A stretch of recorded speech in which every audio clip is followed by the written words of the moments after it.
There is a lot of talk about this, the IoT of things, that the industry moving that direction.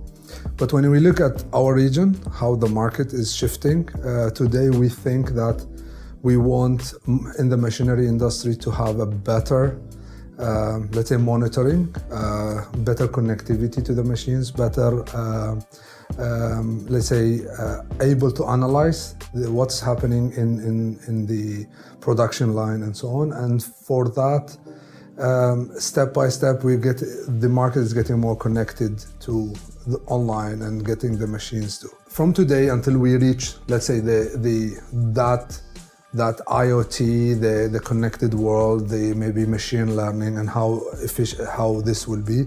I think there is the coming 10 years, we need products and services that can help that transition. We look at products, let's say, condition monitoring, for example. In condition monitoring today, this is one of the things that we are working on. This is one of the things that we see it's adding value to our customer, but as well we see this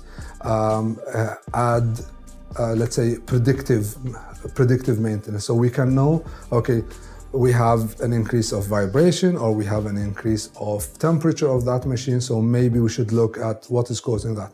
Maybe we should re-lubricate, maybe we should change the bearings and so on.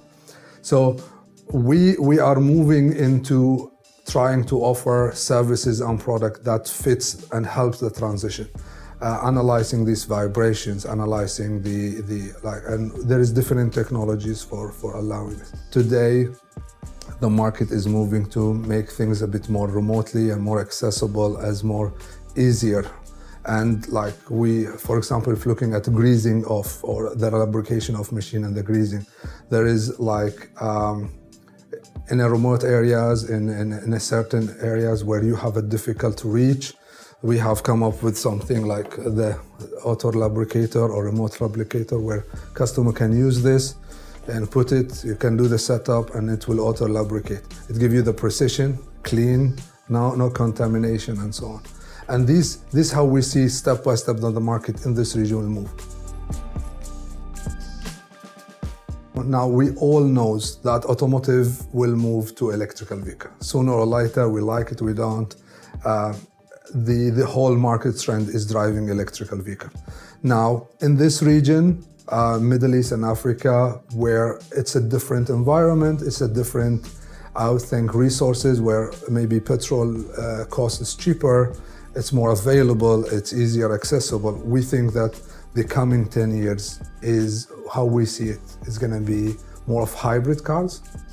And this will be where the market will step by step shifting. So we see from 2020 to 2030, this will be the hybrid era of this region. From 2030, the market will adapt better to electrical vehicle. The infrastructure will be better. And looking at how the market will change, and how we are adapting. So we look at the systems that will be applicable in the coming few years will be a little bit different today. And we are working with the key players, like the top players both in the bearings and lubrication system and service that can offer the service for these kind of, let's say, hybrid and electrical vehicles. Today, if we talk about SKF or NTN or SNR, these are the top players in that segment, and they will have the solution available for the electrical vehicle and the hybrid cars. Once the car, let's say the electrical vehicle is established, there will be the autonomous cars but this is, when it comes to bearings, when it comes to our industry, once we shift to electrical vehicle, the autonomous of a car, it's going to just add value to our industry because there will be more kilometers. This is how we see the market.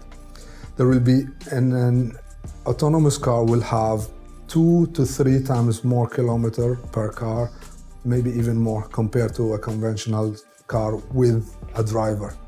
And for that, it's going to have, this is why wheel bearing is going to be a major application.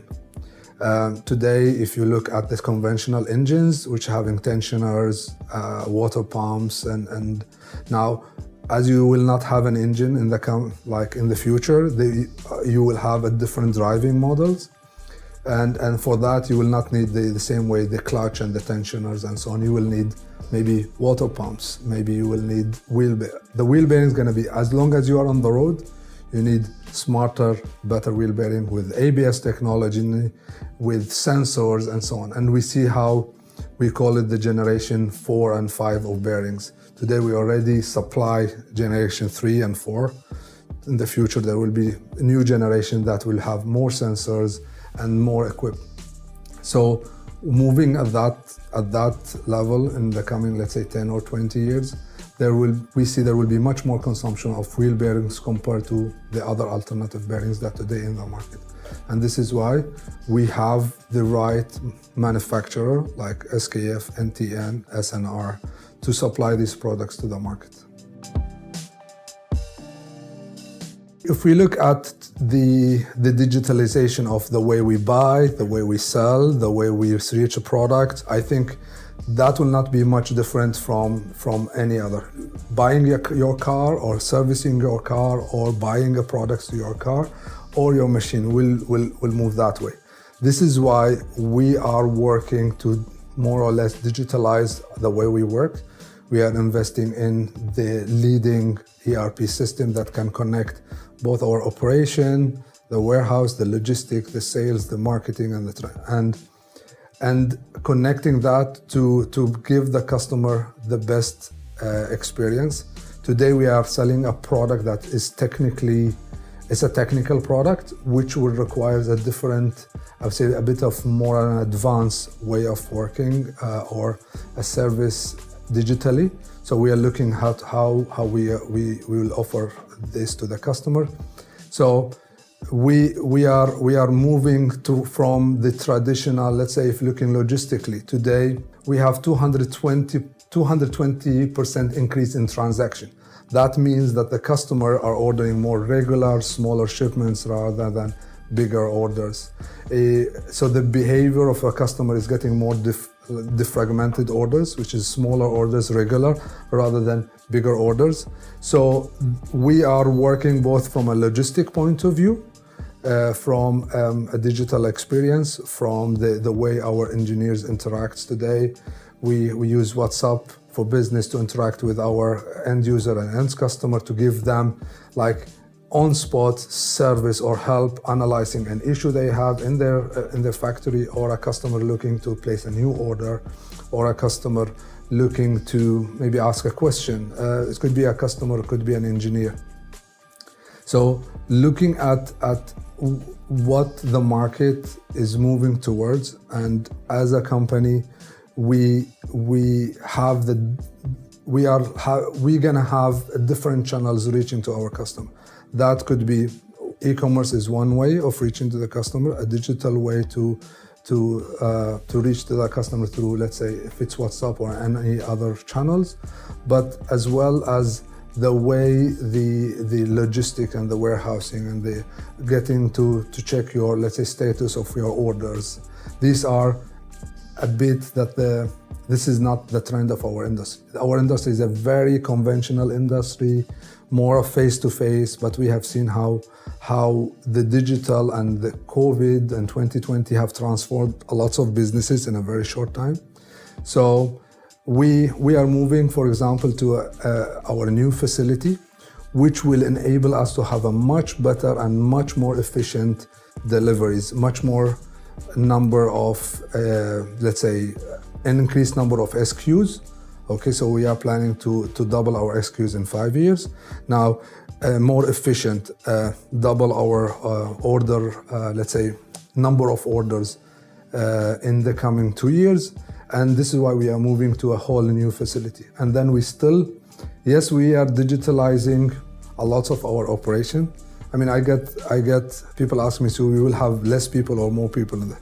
I think in 5 years, we will at least be 2 to 3 times more number of people. Now, these people will not do the work of a machine, but these people will add the service. They will come closer, because the more we digitalize how we reach to the customer, the better service we have to come or to complete that customer experience. So throughout these few steps, digitalizing our processes, investing in the latest, let's say, ERP systems, getting a product or having the right manufacturer on with us in the coming few years, I think we will have the right product at the right time, at the right price.